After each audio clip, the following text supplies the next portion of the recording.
Jamie Laing was forced to start his new job at BBC Radio 1 without a contract after Jordan North was suddenly axed. The former Made in Chelsea star has stepped in to replace Jordan as co-host on the station's drive time slot, Going Home, with Vic Hope and new presenter Katie Thistleton. It comes after Jordan was reportedly pulled off air with immediate effect after telling radio bosses he was jumping ship to their biggest rival, Capital, where he will take over the breakfast show from Roman Kemp. As everything happened so quickly, a bewildered Jamie almost turned up for work early on his first day, as he admitted he didn't know what time he was supposed to be on air, as no one had told him. During his debut show on Monday afternoon, the 35-year-old told listeners, "I didn't even know it started at 3:30 p.m. I thought it started at 2 until Vic told me." He then revealed, "I don't have a contract yet."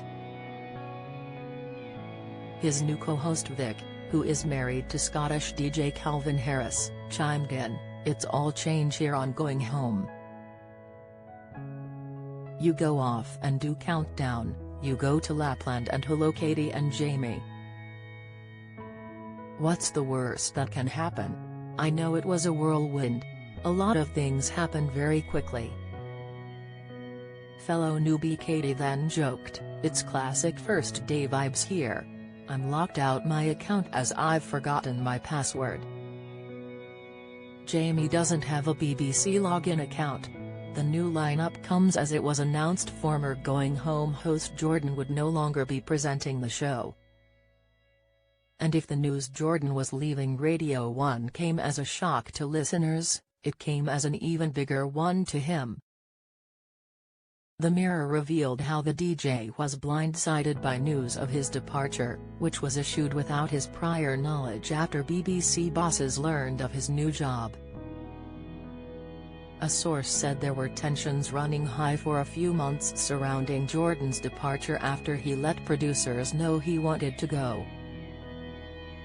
The source said, conversations were going back and forth between Jordan's people and the top people at the BBC for months, and over time they deteriorated. Once he formally requested to leave, that was it, he was off air, immediately. It's a shame it ended on such a bad note after 10 years. Speaking about his new role, Jordan, who will also host Capital's Summertime Ball in June 2024, said, "I am beyond excited to be joining Global and to wake up the nation every morning on Capital. I can't wait to start working with the amazing team here and get stuck in, to create the most fun and entertaining breakfast show. Getting to host Capital Breakfast has always been a dream of mine, and it's a once-in-a-lifetime opportunity that I simply couldn't turn down." Follow Mirror celebs on TikTok, Snapchat, Instagram, Twitter, Facebook, YouTube and Threads.